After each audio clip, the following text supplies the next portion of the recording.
ጤና ይስጥልኝ ተመልካቾቻችን፣ ይህ በላይ ኒውስ በየቀኑ በዓለም ዙሪያ የሚፈጸሙ ዋነኛ ጉዳዮች ተመርጠው የሚቀርቡበት የዜናና ትንታኔ ቻናል ነው። ስለምትከታተሉን እንዲሁም ስለምትሰጡን ጠቃሚና ሚዛናዊ አስተያየት እንዲሁም ደግሞ ጥቆማም ከልብ አመሰግናለሁ። ርዕሶቹን በማስቀደም የሰዓቱን ዜናም እንጀምራለን። አሜሪካና እስራኤል በኢራን የኃይል መሠረተ ልማቶች ላይ አዲስ ከፍተኛ ጥቃት ለመፈጸም እየተሰናዱ መሆናቸው ተነገረ። የኢራን ባለሥልጣናት ያጸፋ ምላሽ ለመስጠት ዝተዋል። ይኸው በባሕረ ሰላጤው እየተካሄደ ያለ ጦርነት ዓለም አቀፍ አለመረጋጋት እየፈጠረ ነው ብለዋል የመንግስታቱ ድርጅት ዋና ጸሐፊ። የአሜሪካ ፖለቲከኞች በበኩላቸው አሜሪካ ከኢራን ጋር ከሚደረገው ድርድር እንድትወጣ እየጠየቁ ናቸው። ኢራን 3 ወሳኝ አጋጣሚዎችን እየጠበቀች ነው ይላሉ። የትኞቹን በዝርዝር እንመለከታለን። የዩክሬን ዋና ከተማ ኪየቭ ዛሬም በሩሲያ ሚሳኤሎች መመታቷ ተነግሯል። ሰፊ የሰውና የንብረት ጉዳት መድረሱ እየተነገረ ነው። ሌሎችም አሉን። በላይ በቀለ ነኝ። አብራችሁን እንድትቆዩ ጋብዛለሁ።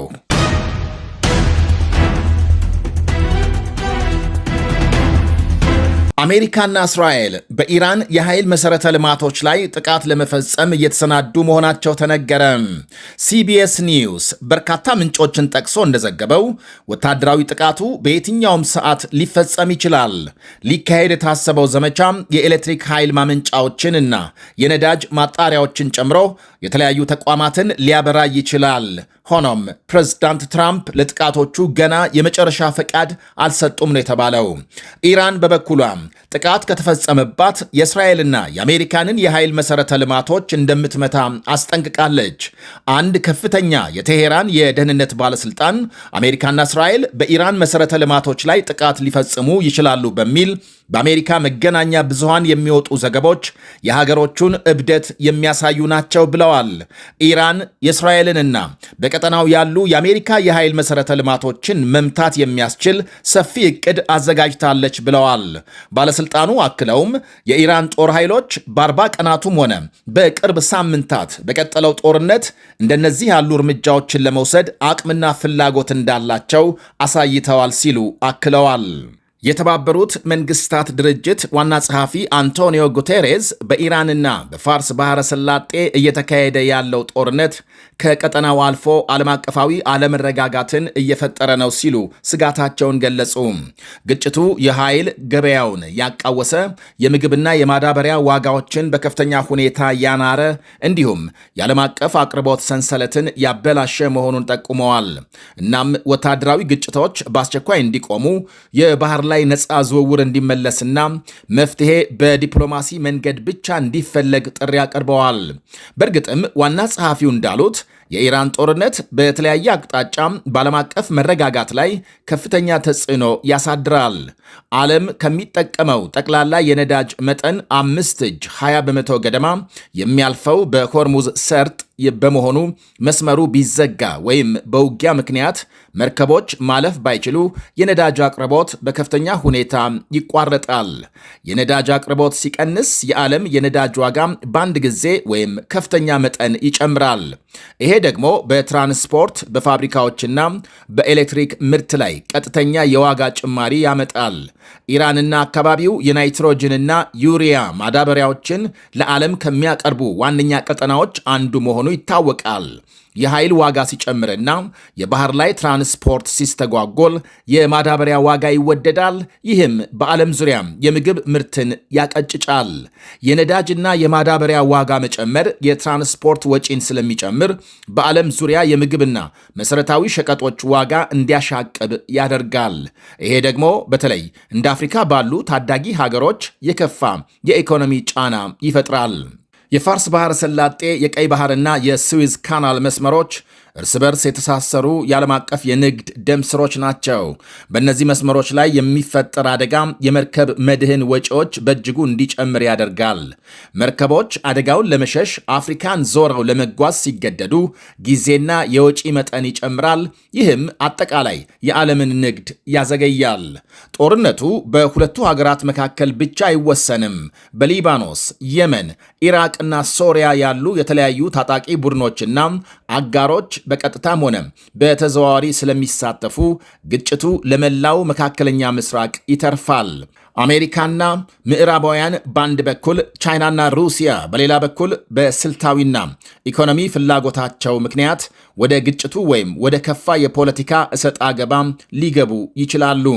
በአሜሪካና ኢራን መካከል ያለው ግንኙነት ለረጅም ዓመታት በውጥረት የተሞላ ሲሆን ከቅርብ ጊዜ ወዲህ ይበልጥ ተካሯል። አሜሪካም በ2015 እንደ ፈረንጆቹ አቆጣጠር ከተፈረመው የኒኩሌር ስምምነት መውጣቷና ኢራን ዩራኒየም የማበልጸግ መጠኗን ወደ ቦምብ መስሪያ ደረጃ 60 በመቶና ከዚያ በላይ አሳድጋለች በሚል የምዕራባውያን ስጋት መጨመሩ ይጠቀሳል። ድርድሮች ደጋግመው ቢካሄዱም አሜሪካም ማዕቀብ ሙሉ በሙሉ እንድታነሳ ኢራን የምታቀርበው ጥያቄና አሜሪካም የኢራንን የኒኩሌር እንቅስቃሴ ሙሉ በሙሉ የማቆም ፍላጎት ባለመጣጣማቸው መፍትሄ አላገኙም። በጋዛ ከተቀሰቀሰው ጦርነት በኋላ በኢራን የሚደገፉ ቡድኖች እንደ ሁቲ፣ ሄዝቦላህና በኢራቅና ሶሪያ የሚገኙ ሚሊሻዎች በመካከለኛው ምስራቅ የሚፈጽሙት ጥቃት ውጥረቱን አባብሶታል። ኢራን በይፋ በሁቲዎች በኩል የምታካሂደው የድሮንና ሚሳኤል ጥቃት በዓለም አቀፍ የንግድ መርከቦችና በአሜሪካ የጦር ሰፈሮች ላይ ስጋት ደቅኗል። በኮንግረስ አባላት በተለይም በሪፐብሊካኖች ዘንድ አሜሪካም ከኢራን ጋር ድርድር ማድረግ የለባትም የሚል ጠንካራ ጫና አለ። የኢራን ስልት ጊዜ መግዛት ነው የሚል እምነት አላቸው። በአካባቢው የሚገኙ የአሜሪካና አጋሮች እንደ እስራኤልና የባሕረ ሰላጤው ሀገራት የጸረ ሚሳኤል መከላከያ ክምችት ማለቅና የአሜሪካ ነዳጅ ክምችት መቀነስ ለኢራን የፖለቲካ የበላይነት ይሰጣል የሚል ስጋት አለ። ኢራን በከባድ የኢኮኖሚ ማዕቀብና የገንዘብ እጥረት ውስጥ ብትገኝም ከሩሲያና ቻይና ጋር ያላትን ወታደራዊና ኢኮኖሚያዊ ግንኙነት በማጠናከር የምዕራባውያንን ጫና ለመቋቋም እየሞከረች መሆኗም ሌላው ለውጥረቱ መባባስ እንደ ምክንያት ይጠቀሳል። የአሜሪካ ተወካዮች ምክር ቤት አባል ሪፐብሊካኑ ቶማስ ማሲ በሌላ በኩል አሜሪካ ከኢራን ጋር ከሚደረገው ድርድር መውጣት አለባት ይላሉ። ኢራን ስምምነት ለማድረግ ወይም ውሳኔ ላይ ለመድረስ 3 ወሳኝ አጋጣሚዎችን ወይም ካርዶችን እየጠበቀች ናት ባይ ናቸው።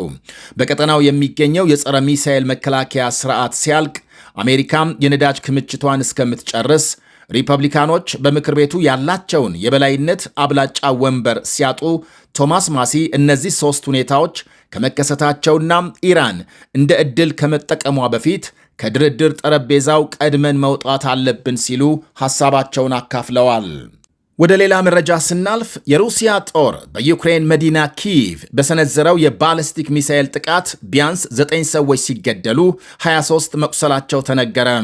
በጥቃቱ ከቆሰሉት ሰዎች መካከል ሕፃናት የሚገኙበት ሲሆን በርካታ የመኖሪያ ሕንፃዎችም መውደማቸው ተነግሯል።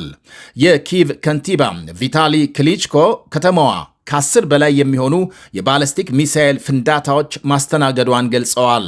ይሄ ጥቃት የሩሲያ ክሩዝ ሚሳኤል በፖላንድ ግዛት መውደቁ ከተነገረበትና በክሪቭ አካባቢ የአንድ ቤተሰብ 6 አባላትን ጨምሮ 8 ሰዎች ከተገደሉበት ጥቃት 2 ቀን በኋላ የተፈጸመ ነው።